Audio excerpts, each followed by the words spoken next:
नमस्कार दोस्तों, स्वागत है आपका हमारे YouTube चैनल पर। आज हम एक ऐसी सच्चाई लेकर आए हैं जिसे सुनकर आपका दिल दुख से भर उठेगा। ये कहानी है उस दौर की जब भारत पर अंग्रेजों की हुकूमत थी और भारतीयों की जिंदगियों का कोई मोल नहीं था। यह कहानी सिर्फ लूट की नहीं है, ये कहानी है उस अमानवीयता की जो अंग्रेजों ने भारत के मासूम लोगों पर बरपाई थी। इस वीडियो में हम आपको ले चलेंगे एक ऐसे दौर में जहां इंसानों को इंसान नहीं बल्कि सिर्फ एक जरिया समझा जाता था, अंग्रेजों के ऐशो आराम का जरिया। जब अंग्रेज भारत आए तो शुरुआत में उनका उद्देश्य व्यापार करना था, लेकिन जल्द ही उनकी नीयत बदल गई।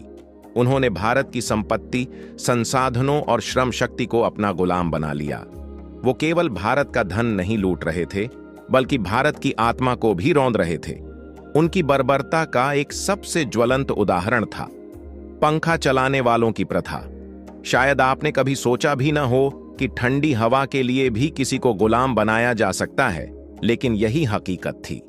भारत की गर्मी ने अंग्रेजों को बेहाल कर दिया था। चूंकि उस समय बिजली से चलने वाले पंखों का आविष्कार नहीं हुआ था, इसलिए उन्होंने लकड़ी और कपड़े से बने भारी भरकम पंखे बनवाए जो छत से लटकते थे। इन पंखों को चलाने के लिए मजदूर रखे जाते थे जिन्हें पंख वाला कहा जाता था। इन पंख वालों का काम सिर्फ इतना होता था कि वे एक रस्सी खींचते रहे जिससे पंखा लगातार चलता रहे और अंग्रेज आराम से ठंडी हवा का आनंद लेते रहे। यह काम जितना सरल दिखता है उतना था नहीं।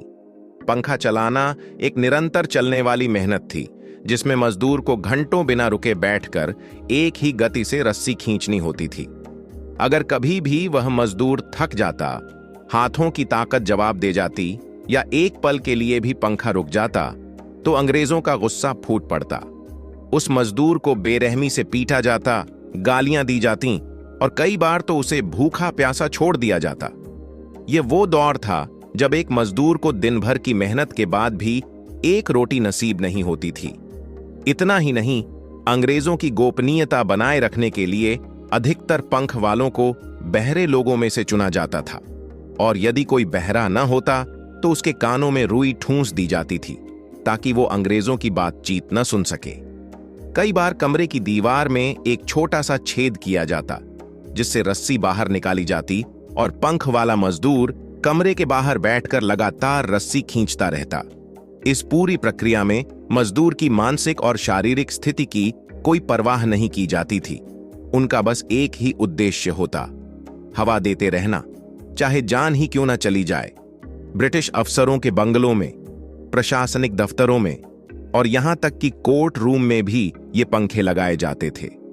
कुछ अमीर अफसरों के घरों में तो दर्जनों पंख वाले होते थे। Drawing room, dining hall, bedroom, रसोई और स्नान घर तक में अलग अलग पंखे लगाए जाते थे और हर पंखे के लिए एक अलग इंसान रखा जाता था। सोचिए, जब कोई अंग्रेज सो रहा होता था तो कोई गरीब भारतीय भूखे पेट पंखा चला रहा होता था, बिना किसी उम्मीद के, बिना किसी अधिकार के।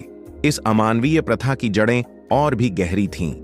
यह परंपरा जो भारत में अंग्रेजों ने शुरू की, दरअसल उससे पहले मिस्र और जापान जैसे देशों में कृत्रिम हवा देने की व्यवस्था मौजूद थी। जापान में 6ठी शताब्दी के आसपास हाथ से चलने वाले पंखों का प्रचलन शुरू हुआ था जिन्हें ओगी कहा जाता था, लेकिन वहां ये वस्तुएं शाही परिवारों तक सीमित थीं और उन्हें चलाने वालों को नौकर से ज्यादा एक जिम्मेदार सहायक की तरह देखा जाता था। परंतु भारत में अंग्रेजों ने इसे एक क्रूर मजदूरी बना दिया जिसमें इंसान को केवल एक मशीन बना दिया गया। जिस भारत में कभी हर मौसम को सहजता से झेलने की संस्कृति रही थी, वहां अब विदेशी राजाओं की गर्मी सहन न हो पाने की वजह से गरीब लोगों को गुलामी के स्तर से भी नीचे गिरा दिया गया था। ये पंख वाले गरीब तबके से होते थे, वे लोग जो पहले से ही जीवन की बुनियादी जरूरतों के लिए जूझ रहे थे। अंग्रेजों ने उन्हीं पर अपनी मनमानी चलाई क्योंकि उन्हें पता था कि ये आवाज नहीं उठाएंगे। पंखा चलाने का काम शारीरिक रूप से जितना कठिन था, उससे कहीं ज्यादा मानसिक रूप से पीड़ादायक था। एक इंसान का दिन भर भूखा प्यासा बैठकर केवल हवा देना और बदले में अपमान, हिंसा और तिरस्कार झेलना, यह उस समय की भारतीय हकीकत थी। और आज हम जब एक स्विच दबाकर पंखा चालू कर लेते हैं तो कभी उस गुलामी को याद नहीं करते जो इस हवा के पीछे बसी हुई थी। यह जानना दुखद है कि भारत की शिक्षा प्रणाली में आज भी इस विषय पर अधिक चर्चा नहीं होती। स्कूलों में बच्चों को सिखाया जाता है कि अंग्रेजों ने 200 साल तक भारत पर राज किया, लेकिन यह नहीं बताया जाता कि उन्होंने किस हद तक भारतीयों को प्रताड़ित किया।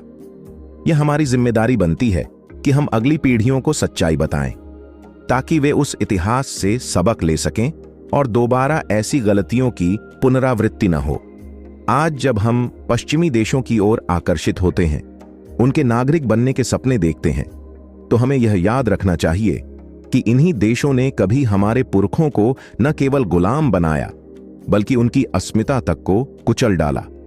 जिन देशों की चमक धमक हमें खींचती है, उनकी असलियत जानना उतना ही जरूरी है। यह जरूरी है कि हम अपने उन वीर सपूतों को याद करें जिन्होंने इस देश को इन अत्याचारों से मुक्त कराने के लिए अपने प्राण न्योछावर कर दिए। दोस्तों, यह वीडियो एक कोशिश है, एक ऐसी सच्चाई को सामने लाने की जिसे इतिहास की किताबों ने या तो छुपा लिया या बहुत छोटा करके दिखाया। यदि यह वीडियो आपके मन को छू गया हो, तो इसे अपने दोस्तों, परिवार और युवाओं तक जरूर पहुंचाएं, ताकि हर कोई जान सके